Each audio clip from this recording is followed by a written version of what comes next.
আরিশার story চ্যানেলে আজকে আপনারা শুনবেন নতুন গল্প দ্য সাইলেন্ট ম্যানর। লিখেছেন ডায়না ইমরোজ লাকি। পর্ব 1। 1952 সাল। রাত ঠিক 3টের কাছাকাছি।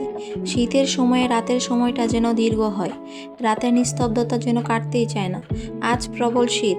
সন্ধ্যা থেকে বাতাস ছিল তীব্র পরিমাণে। উপকূলীয় এলাকায় আবহাওয়াজনিত কারণে গুড়ি গুড়ি বৃষ্টি হয়। বৃষ্টির জন্য শীতের যেন আজ তাণ্ডব লীলা চলছে। বৃষ্টি থেমে গিয়েছিল রাত 10টার দিকে। তারপর থেকে সব কিছু নিস্তব্ধ। এমন একটি রাত শুধুমাত্র মায়াকে ঘিরে। সে গভীর ঘুমে বিভোর হয়ে আছে। ঘুমের মধ্যে বারবার বিছানার এপাশ ওপাশ করতেই ঘুম ভেঙে যায় তার। চোখ মেলে তাকালো, চারদিকে আবছা আলো। ঘুম ঘুম চোখে পাশে হাত দিয়ে তার দাদিকে খুঁজলো। আন্দাজ করতে পারলো পাশে তার দাদি নেই। সে তাৎক্ষণিক আঁতকে উঠল, শোয়া থেকে উঠে বসলো। হঠাৎ করে ঘামতে শুরু করলো। পুনরায় চারদিকে দেখলো, কোথাও তার দাদির ছায়াও নেই। এরপর বিছানা ছেড়ে উঠে ঘরের আলো জ্বালানোর চেষ্টা করলো, কিন্তু আলো জ্বলছে না। বারবার বাল্ব জ্বালানোর জন্য সুইচ চাপলো, কিন্তু বাল্ব জ্বলল না। চারপাশের মোমবাতি জ্বালিয়ে রাখা। অদ্ভুত ব্যাপার, কারণ সে ঘুমানোর আগে মোমবাতি জ্বালায়নি। তাহলে এখন মোমবাতি কোথা থেকে আসলো? ভূতের গল্পে বই থেকে মায়া গতকাল জানতে পেরেছে ভূতেরা তীব্র আলো ভয় পায়। ভূত নিশ্চয় আলো নিভিয়ে দিয়েছে, এখন মোমবাতি জ্বলছে। চাঁদের মৃদু আলো জানালা ভেদ করে ঘরে প্রবেশ করেছে। সেই আলো ধরে সে চারিদিকে নির্বাক দৃষ্টিতে তাকিয়ে দাদু দাদু বলে ডাকলো, কিন্তু তার দাদুর কোনো সাড়া শব্দই পেল না। আন্দাজ করলো তার দাদু বাথরুমে। আন্দাজ করেও সে থমকে দাঁড়িয়ে পড়ল। একবার ঢোক গিলল, গলা যেন ভয়ে শুকিয়ে যাচ্ছে। ঠিক সেই মুহূর্তে বাথরুমের ভেতর থেকে জলের শব্দ ভেসে আসলো। মায়া একটু স্বস্তি পেল, তার দাদু বাথরুমের ভেতরেই আছে বলে। এরপর সে বাথরুমের দিকে এগিয়ে গেল, কাপা গলায় ডাকলো, দাদু তুমি কি বাথরুমে? না, সাড়া নেই কোনো।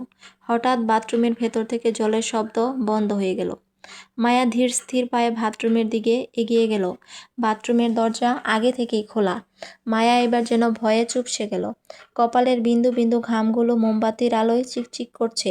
মর্মাহত কণ্ঠে বলল, দাদু তুমি কি বাথরুমে? উপাস নিস্তব্ধ। বাথরুমের ভেতর থেকে কারো জবাব না এসে পুনরায় জলের শব্দ এলো। মায়া হকচকিয়ে উঠল। সে ধীরে ধীরে হাত বাড়িয়ে দরজাটা পুরোপুরি খুলল। মোমবাতি ভরে জল গড়িয়ে পড়ছে। ভেতরে কেউ নেই। এমন দৃশ্য মায়াকে নাড়িয়ে তুলল। মুখ চেপে ধরে ভয়ে চুপ সে পেছনে সরতে থাকে। ঠিক তখনই পেছনে কারোর সাথে ধাক্কা লাগলো। মায়া শব্দে চেঁচিয়ে উঠে পেছনে তাকিয়ে দেখলো তার দাদু দাঁড়িয়ে আছে। জয়ন্তন বিবি বলল, তুই এত রাইতে না ঘুমায় হাঁটতেছিস কেন? মায়া চোখ কুঁচকে তাকিয়ে রইল জয়ন্তন বেগমের দিকে। জয়ন্তন যখন রাতে ঘুমিয়েছিল তখন তার পরনে ধূসর রঙের কাপড় ছিল। বয়স হলেও যেন তার রং ঢং এখনো যায়নি। কিন্তু এখন সে মায়ার সামনে সাদা রঙের কাপড় পরে দাঁড়িয়ে আছে। মায়া কৌতূহল নিয়ে জিজ্ঞেস করলো, তো তুমি সাদা রঙের কাপড়ে কেন? জয়ন্তন বেগম সশব্দে হেসে উঠল। তার হাসি দেখে মায়া নিশ্চুপ রইল। জয়ন্তন বেগম হাসি থামিয়ে বলল, চল আমার লগে। কোথায়? প্রাসাদে। কোন প্রাসাদে? তুই না সবসময় কইতি দাদু আমারে ওই উত্তরে নীরব প্রাসাদে লইয়া যাও।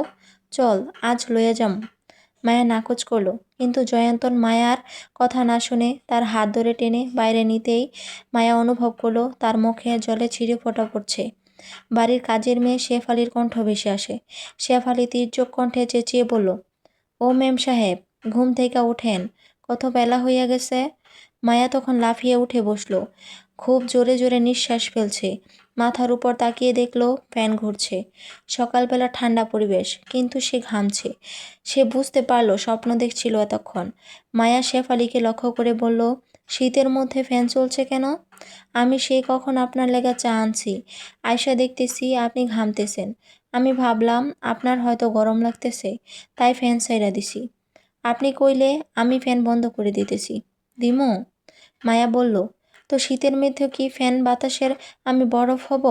শেফালি ফ্যান বন্ধ করে বলল, ফ্যান বন্ধ করছি। আর কিছু লাগবো? মায়া বিছানা ছেড়ে উঠতে উঠতে বলল, তুই এখন ফ্যানের সঙ্গে ঝুলে যা। বাড়ির বাড়ির আঙ্গিনায় ফোয়ারা থেকে টুপটাপ জল পড়ছে। সকালে সূর্যের আলো পড়ে সেটি ঝিকঝিক করছে যেন রূপোর ফোঁটা। বটগাছের নিচে জমিদার সাহেবের বৃদ্ধ চাকর মাহমুদ আলী ঝাড়ু দিচ্ছে। পাথরের ফ্লোরে বৃষ্টির দাগ রোদে শুকিয়ে যাচ্ছে।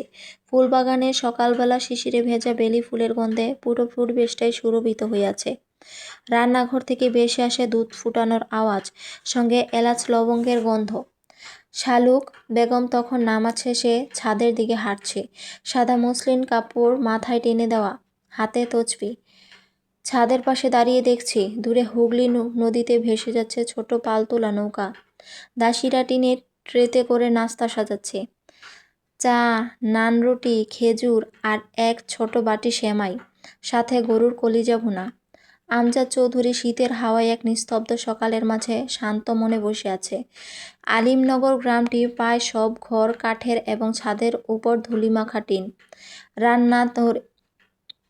রাস্তা ধরে পাথরের সিঁড়ি দিয়ে হেঁটে আসা নদীর ধ্বনি কখনো কখনো বাতাসে মিশে অনুরণ করে। সেই গ্রামের মাঝে আমজাদ চৌধুরীর বিশাল এক জমিদার বাড়ি দাঁড়িয়ে। বাড়িটির চারিদিকে গাছপালা, চারপাশ সবুজ রঙে ঘেরা। চৌধুরী বাড়িটির নাম একসময় বাগান বাড়ি ছিল। বাগান বাড়ি বললেই সবাই আলিমনগরের চৌধুরী বাড়িটি চিনত। আমজাদ চৌধুরী এর বাবার পছন্দ অনুযায়ী বাড়িটির প্রাকৃতিক রূপ সাজানো হয়। চারিদিকে গাছগাছরা, ফুলের গাছ, ফলের গাছ, তার সাথে দোলনা। বিকেল হলেই সবাই আড্ডা জমায় বাড়িটির ছায়ার প্রকৃতির মাঝে। বর্তমানে সবাই চৌধুরী নিবাসন বলেই চিহ্নিত করে বাড়িটি। বাড়ির বাগানে আমন্ত্রিত অতিথি থমাসন এর সাথে আমজাদ চৌধুরী বসে আছেন। দুজনের সম্মুখে বসে আছেন। মাঝখানে টেবিলে সকালের নাস্তা রাখা, চা, রুটি, সাথে থমাসের পছন্দের খাবার গরুর কলিজা ভুনা। থমাস বাঙালিয়ানা খাবার, এর মধ্যে গরুর কলিজা ভুনা বেশ পছন্দ করেন। আমজাদ চৌধুরী দীর্ঘ 19 বছর ব্যবসা সূত্রে থাইল্যান্ডে ছিলেন। তখন তার সাথে সেই দেশের নাগরিক থমাস সনের পরিচয় হয়। এক পর্যায়ে তাদের মধ্যে ভালো বন্ধুত্ব তৈরি হয়। আমজাদ চৌধুরী বর্তমান বয়স আনুমানিক 60 ছুঁই এবং থমাস সনের বয়স 58 বছর। ধবধবে সাদা শরীরে উপর শীত ঠেকাতে কালো রঙের ব্লেজার জ্যাকেট পরিধান করে আছে থমাস। অন্যদিকে আমজাদ চৌধুরী মোটা শাল জড়িয়ে রেখেছেন। থমাসন চায়ের কাপটি টেবিলে রেখে বলল, তোমার গ্রাম সম্পর্কে আমি একটা ঘটনা শুনেছিলাম। কিসের ঘটনা? থমাস প্রতি উত্তরে বলল, একটি প্রাসাদ নিয়ে। প্রাসাদটির নাম ছিল দ্য সাইলেন্ট ম্যানর। একদম গ্রামের উপরে। তার চারপাশে কালের ভাঁজে পুরনো বন আর এমন গাছপালা যার ভেতর দিয়ে বাতাসও তাড়াতাড়ি যেন যেতে চায় না। বর্ণমালায় এমনটিই ছিল। আমজাদ চায়ে চুমুক দিলেন। বর্ণনা? তোমাকে এমন ঘটনা কে বলেছে থমাস? বলে মৃদু হাসল আমজাদ। থমাসন সরল জবাব দিল, আমি একটা বইতে পড়েছি, কিন্তু আমি ভেবেছি আলিমনগর এবং সাইলেন্ট ম্যানর সব কিছুই কাল্পনিক। কিন্তু থাইল্যান্ডে যখন আমার সাথে আমার পরিচয় হয় এবং তোমার ঠিকানা জানি, তখন আমি নিশ্চিত হয়েছি এটি সত্য। আলিমনগর এবং সাইলেন্ট ম্যানরের অস্তিত্ব বাস্তবে আছে। থমাস নিঃশ্বাস ছেড়ে পুনরায় বলল, আলিমনগরের অস্তিত্ব পেয়েছি, কিন্তু সেই প্রাসাদ সম্পর্কে কিছুই জানি না। আমজাদ হেসে উড়িয়ে দিল থমাস সনের বক্তব্য। এসব কাল্পনিক। হয়তো গ্রামটি আমাদের গ্রামের নামের সাথে মিলে গিয়েছে।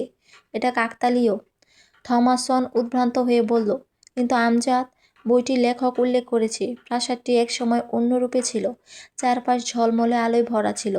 সঙ্গীত আর নৃত্যের সুর গঞ্জরিত ছিল। ফল, মিষ্টি আর সুস্বাদু ভোজের সুবাস ভেসে আসত। অতিথিরা রঙিন পোশাকে হাসি আনন্দে মেতে থাকত। ফুলের সাজসজ্জা, সুগন্ধি আর ঝর্ণার কলকল ধ্বনি মিলিয়ে দিত অন্যরকম অনুভূতি। কিন্তু সেই রঙিন দৃশ্য একসময় ধুলোয় রূপ নেয়। হঠাৎ যেন সব কিছু নীরব হয়ে যায়। থমাস থেমে একটি সিগারেট ধরালো। আমজাদ বলল, এটি শুধুমাত্র বিনোদনের জন্যই তৈরিকৃত বই। এর সাথে বাস্তবের কোনো মিল নেই। কিন্তু থমাসের কৌতূহল যেন গেল না। সে সিগারেটের ধোঁয়া ছেড়ে বলল, লেখক আরও উল্লেখ করেন, প্রাসাদের ইতিহাস গ্রামের বড়রা শোনাতেন আরম্ভদের সঙ্গে ভয় মিশিয়ে। কাহিনী অনুযায়ী 1870 সালে এক জমিদারের পরিবার এখানে বাস করত। তাদের মধ্যে কেউ অল্প বয়সে অদ্ভুতভাবে নিখোঁজ হয়ে গিয়েছিল, কেউ আবার ছায়ার মতো আচরণ করত। এরপর প্রাসাদটি এক প্রকার পরিত্যক্ত অবস্থায় থেকে যায়। কিন্তু গ্রামের লোকেরা বিশ্বাস করত এখানে যে রহস্য আছে তা এখনো অমোঘ। আমজাদ বলল, আমার জন্ম এখানে, বেড়ে ওঠা এখানে। সেরকম কোনো ঘটনা থাকলে নিশ্চয়ই আমি জানতাম। থেমে আবার বলল, তোমার ভেতরেও কি কোনো প্রশ্ন জমেছে দ্য সাইলেন্ট ম্যানর বইটি নিয়ে? থমাসন নড়েচড়ে বসে বলল, হ্যাঁ। জমিদারের একমাত্র কন্যা ফারদিনের সাথে একটা ছেলের সম্পর্ক ছিল। ছেলেটি ছিল রাখাল। ওর সাথে জমিদারের একমাত্র কন্যার বিয়ে হওয়ার কথা ছিল। কিন্তু যেদিন রাখাল বিয়ে করতে আসে সেদিন জমিদারের 4 ছেলে সন্তান, অর্থাৎ ফারদিনার ভাইয়েরা জানায় ফারদিনা রাখালের সাথে ছলনা করেছে। সে বৈদেশিক এক নাগরিককে বিয়ে করে বিদেশ চলে গেছে। কিন্তু রাখাল খোঁজ নিয়ে জানতে পারে ফারদিনা বিদেশ যায়নি। তাহলে ফারদিনা কোথায়? অনেক খুঁজেছে রাখাল, কিন্তু ফারদিনাকে আর পায়নি সে। একজন রাখালের সাথে জমিদারের কন্যার বিয়ের বিষয়টি অদ্ভুত লাগছিল আমার কাছে। বইটি এখানেই শেষ হয়। আমজাদ হাতে একটি সিগারেট নিল। সেটি ধরিয়ে বলল, বইটির লেখকের নাম কি? থমাস বলল, সুফিয়ান হায়দার। আমজাদ তখন বসা ছেড়ে দাঁড়িয়ে বলল, লেখকরা লেখার মাঝে কখনো কখনো বাস্তবতা তুলে ধরে, কিন্তু লেখক কাল্পনিক মুহূর্তগুলোকে এমনভাবে ফুটিয়ে তোলে যেন এটি বাস্তব। তোমার ভেতরে হয়তো বইটির ঘুর থেকে গেছে। থমাস বলল, তুমি হয়তো ঠিক বলছো, কিন্তু আমার প্রশ্ন হচ্ছে বইটি অসম্পূর্ণ কেন? লেখক বইটি সম্পূর্ণ শেষ কেন করলো না? আমজাদ বলল, উনি হয়তো শেষটা এমনভাবেই করেছে যাতে পাঠকবৃন্দ তাকে মনে রাখে। অসম্পূর্ণতা থেকে মনে রাখে কিভাবে? থমাসের বিচক্ষণ প্রশ্ন। আমজাদ বলল, এই যে তোমার মধ্যে যে কৌতূহল সৃষ্টি হয়েছে, তুমি এটা নিয়ে ভাবছ। অনেক প্রশ্ন তোমার মধ্যে ঘুরপাক খাচ্ছে, তেমনভাবে লেখককে মনে রেখেছ। থমাস কথা বাড়ালো না। তাদের মাঝে উপস্থিত হয় মায়া। কালো রঙের 3 পিস পরনে তার। ফর্সা গায়ের রঙের সাথে কালো রঙের 3 পিস মানিয়েছে বেশ তাকে। চুলগুলো বেনুনি করা, তার মুখ বেশ ফ্যাকাশে। থমাসের পাশের চেয়ারে বসলো। আমজাদ মায়াকে লক্ষ্য করে প্রশ্ন করলো, রাতে ঘুম ঠিকমতো হয়েছে তো? আমজাদ চেয়ারে বসলো। মায়ার রাতের অদ্ভুত স্বপ্নটা মনে পড়ে। ভয়ানক স্বপ্ন ছিল। স্বপ্নের সময়টা আরেকটু দীর্ঘ হলে হয়তো দম বন্ধ হয়ে আসতো। মায়া মলিন হেসে জবাব দিল, ভালো হয়েছে। এরপর থমাসের দিকে ঘুরে তাকালো। তাকে প্রশ্ন করলো, আঙ্কেল, আমাদের গ্রাম কেমন লাগছে আপনার কাছে?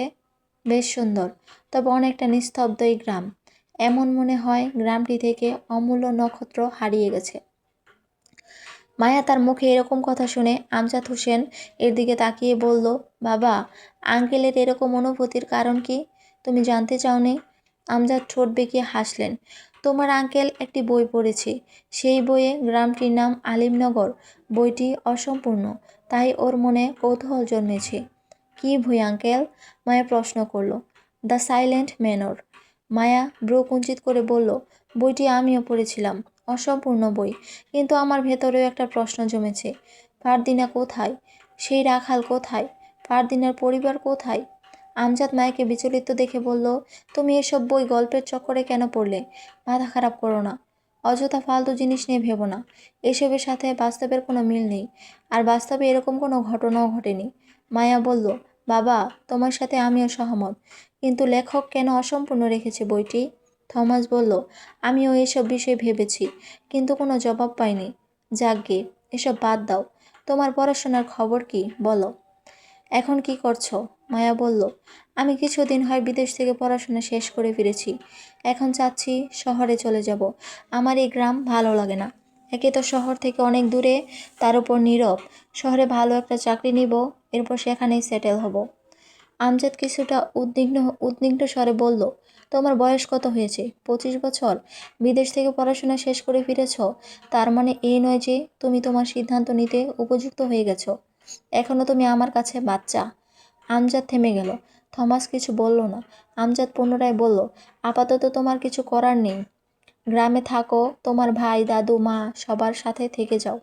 এদের সাথে সময় কাটালে দেখবে তার চারিদিক নীরব মনে হবে না। বলে আমজাদ ঘরের ভেতরে চলে যান। থমাস মায়ের দিকে তাকিয়ে বলল, বাবারা এমনই হয়। মায়া বলল, আমি মাঝে মধ্যে বাবার আচরণে হতবাক হই। মায়া কয়েক সেকেন্ড চুপ থেকে আবার বলল, আপনার বাংলা ভাষা খুব সুন্দর হয়।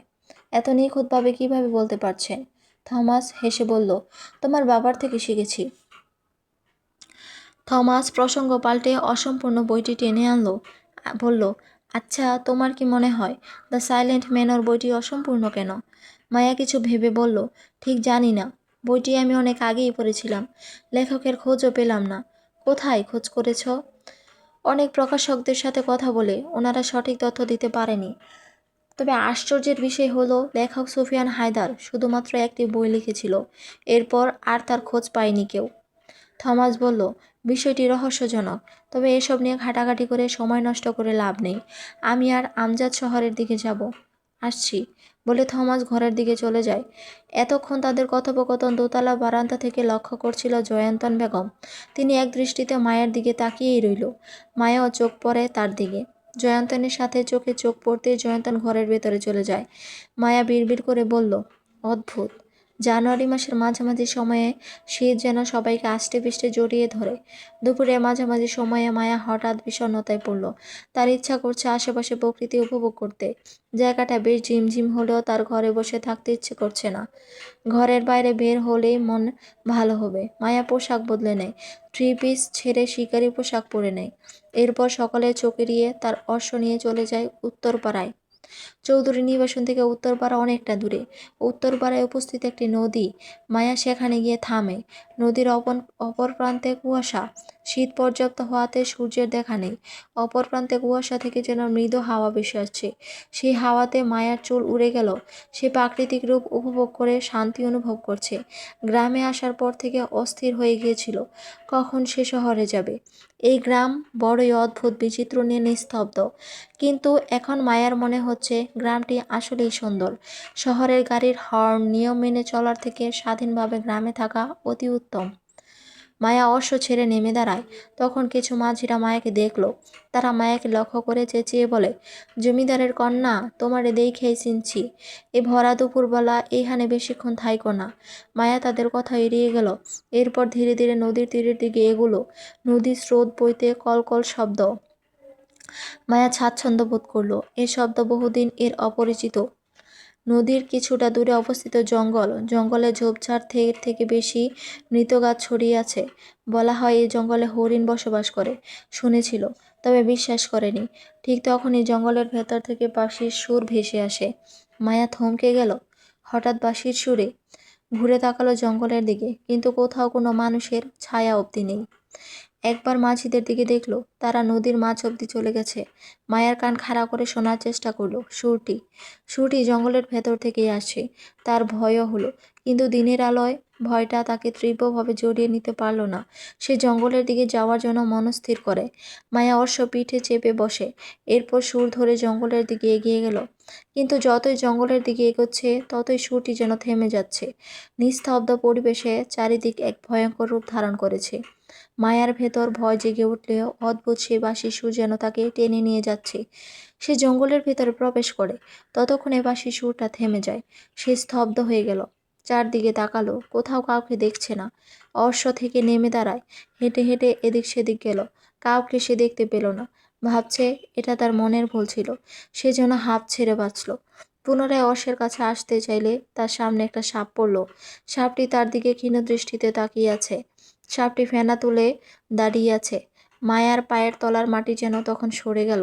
সাপটি থেকে তার দূরত্ব 3 থেকে 4 হাত। সাপটির ফেনা